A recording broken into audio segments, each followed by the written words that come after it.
Bonjour tout le monde, c'est Jeune-Otaku et bienvenue dans cette nouvelle vidéo. Et une nouvelle vidéo où nous allons parler à nouveau de Galactic Football et d'un personnage emblématique de cette série qui est tout simplement génialissime. Alors aujourd'hui nous allons parler d'un personnage que vous devez sûrement connaître, qui n'est pas forcément très apprécié, mais il a son charme, c'est Sinéad. Sinéad qui a fait partie des Snow Kids au tout début, qui ensuite a fini chez les Shadows pendant bien longtemps, et finalement qui est revenu chez les Snow Kids après avoir compris qu'il était nul à chier. Rigole bien sûr. Donc salut à tous les fans de Galactic Football, c'est Jeune-Otaku et aujourd'hui on va plonger dans l'univers sombre et captivant de Sinéad, l'attaquant vedette des Shadows. Avant de commencer, n'oubliez pas de vous abonner et de cliquer sur la cloche pour ne manquer aucune de mes vidéos sur vos personnages préférés de Galactic Football ou les autres vidéos que je suis en train de préparer. Donc Sinéad, les petites informations qu'on a, c'est qu'il a 16 ans lors de la saison 1, il fait 1m84 dans la saison 1, il a des parents qu'il n'a pas connus, il a une sœur et peut-être plus tard une petite amie, enfin voilà, je dis ça comme ça. Et celui qui fait la voix de Sinéad, c'est Ian Pichon. Dans le passé, Sinéad est marqué par la tragédie. Orphelin, après la guerre des Fluides, ses parents déclarés morts, il ne se souvient pas d'eux. Il a grandi sur Aquilion et a connu les Snow Kids depuis longtemps. Sinéad est pessimiste, arrogant et fier. Initialement en proie des troubles de la personnalité et antisocial. Sa soif de violence est accentuée par le smog, qui est le fluide chez les Shadows. Sa relation avec D-Joke est marquée par des frictions, mais il montre un certain respect pour Rocket. Oui, surtout quand il l'affronte dans la Nether Ball et qui perd énormément contre Rocket, qui est une lourde défaite et qui fait que Rocket devient le nouveau champion de la Nether Ball, mais ça vous savez sûrement déjà avec la vidéo que j'ai sortie sur Rocket. D'apparence, Sinéad c'est un jeune homme grand aux cheveux noirs, pas bien compliqué jusque là, et aux yeux bleus. En dehors du terrain, il porte un t-shirt bleu clair, une écharpe blanche, une veste grise et un pantalon blanc avec des gants rouges, comme on a pu le voir au tout début de Galactic Football. Donc on va plonger maintenant dans vraiment la saison 1, 2 et 3 pour Sinéad pour découvrir sa petite histoire. À la saison 1, Sinéad fait son entrée fracassante dans la première saison en tant que capitaine des Shadows. Son antagonisme avec D-Joke et Micro Ice est établi dès le départ lors d'un différend concernant un lot de billets volés, hein. Comme vous savez déjà, Micro Ice trafique un petit peu, on va dire, il fait de la contrebande.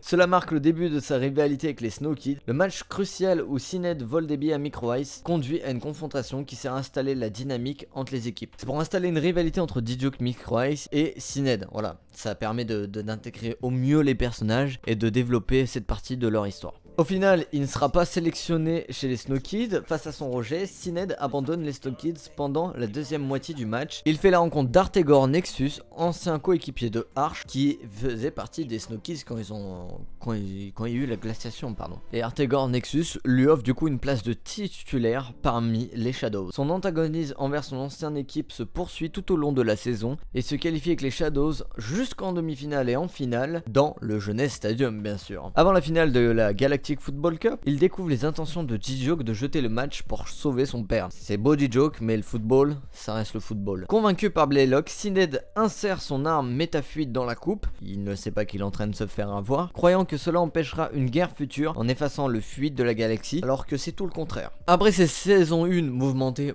franchement je l'adore, surtout quand il fait ses petites interventions pour clasher, hein. Ça on va le retrouver tout au long de la série, c'est ce que j'adore chez Galactic Football. Franchement ça m'a marqué à vie. Ceux qui ont grandi comme moi avec et maintenant qui sont adultes, n'hésitez pas à le faire voir à vos enfants dès que vous en avez quand même. Donc dans la deuxième saison, Sinéad reste un joueur clé des Shadows, c'est vraiment leur élément, leur chouchou là-bas comme on dit. Hein, moi on m'a dit il valait presque 1 milliard quoi. Mais il est également secrètement impliqué dans un tournoi de Nether Ball qu'on a parlé tout à l'heure avec Rocket. Il recrute Rocket pour jouer au Nether Ball et en même temps il se fait battre par lui-même et agit en tant que coordinateur de la sphère par la suite et même tout le long du Nether Ball pardon. Bien qu'il soit considéré comme en communication avec Harris, il semble ignorer le véritable objectif de la sphère et que Blaylock est le cerveau derrière le plan. Harris, pour ceux qui s'en souviennent pas, c'est ce type là avec sa coupe de merde. Oui, et qui se l'a pété et tout, en fait il est nul. C'est Blaylock qui est vraiment très fort. Sinéad est l'un des 7 joueurs sélectionnés pour jouer dans le match All-Star, des matchs que franchement j'adorais voir. J'aurais aimé voir un film All-Star Galactic Football. Après c'est une demande comme ça. Son ressentiment envers D-Joke compromet l'équipe. Oui, il est toujours énervé face à D-Joke. Mais finalement par la suite, il commence à coopérer avec D-Joke, contribuant même à cette victoire. Cependant son rejet de D-Joke persiste et rejette l'amitié de D-Joke après ce match. Voilà, on n'a pas eu encore cette amitié. Je sais pas, faut qu'ils s'embrassent, peut-être il l'aime, il veut pas le dire. Bon, il a quand même pécho Mei à sa place, mais enfin, il a pécho Mei après. Mais ça peut être stylé. Voilà, donc après ces 2 grandes saisons et ces 2 belles victoires des Snokies, bien sûr, la saison 3 change un petit peu, et c'est ce que j'avais adoré. Ça se passe sur Paradisia. Sauf que sur Paradisia, les Snokies, ils finissent bien séparés de ce qu'ils étaient au préalable, et c'est là où Sinéad va s'intéresser, enfin il s'intéressait déjà à cette fille qui va la piquer à D-Joke. Donc dans la 3ème saison, Sinéad apparaît sur Paradisia avec May, sa nouvelle petite amie, montrant une relation établie. Il est révélé que May a accepté l'offre de rejoindre les Shadows. Ça m'a fait très mal au cœur quand je l'ai appris, mais vraiment très mal au cœur, une déception. Et en plus, elle a appris à savoir utiliser le smog, en sachant que le smog détruit votre corps et vos pensées. Sinéad démontre une performance supérieure à celle de D-Joke lors de leur premier match, menant son équipe à une victoire de 4-0 contre les Snokies, qu'on peut s'appeler une branlée. Bon, c'est moins pire que ce qu'a fait la France face à Gibraltar, mais ça reste dans la même vibe. Il est également montré comme un joueur qui est plus performant que D-Joke sur le long terme. Le problème de D-Joke, c'est déjà,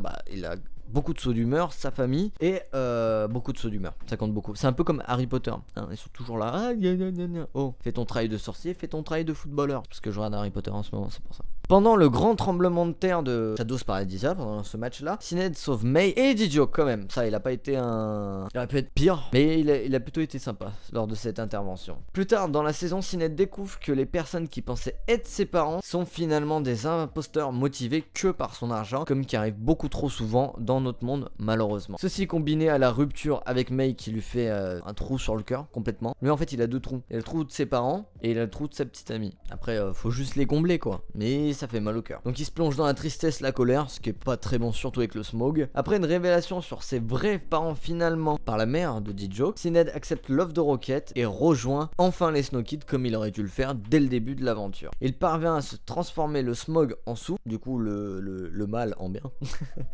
J'aime bien cette image. Grâce à ses entraînements avec May, mais pour moi c'est un peu compliqué entre, je me dis il y a D-Joke, il y a May et il y a Sinéad. Le triangle amoureux quoi. À la fin de la saison, il marque le but de la victoire contre Team Paradisia pour vraiment montrer son intégration dans l'équipe lors de la finale. Mais il finit choqué par la disparition des autres coéquipiers. Et malheureusement, la suite, on ne l'aura jamais, sauf si un jour je suis riche, je vous promets que je vais racheter cette licence. Si un jour je suis riche, je la rachète, j'en ai rien à foutre. Je kiffe trop, je trouve que c'est bien fait, on aurait pu faire encore des choses encore plus géniales. Et on aurait pu même faire des films avec Galactic Football ou un manga, pourquoi pas. Surtout que déjà, l'animation pour l'époque est très bien faite, mais on pourrait faire des choses comme Senseiya, les petits films Senseiya en animé. Et puis voilà. Et voilà, c'était Jeune Otaku, j'espère que cette vidéo vous a plu. Moi, c'est toujours un plaisir de parler de mes passions. N'hésitez pas à vous abonner, à mettre en commentaire ce que vous avez aimé ou votre personnage préféré dans l'animé Galactic Football. Il existe même une BD également. Et qu'on partage notre passion. Pour moi, c'est ça qui compte sur YouTube, partager sa passion. Donc je vous remercie, c'était Jeune Otaku et à très vite.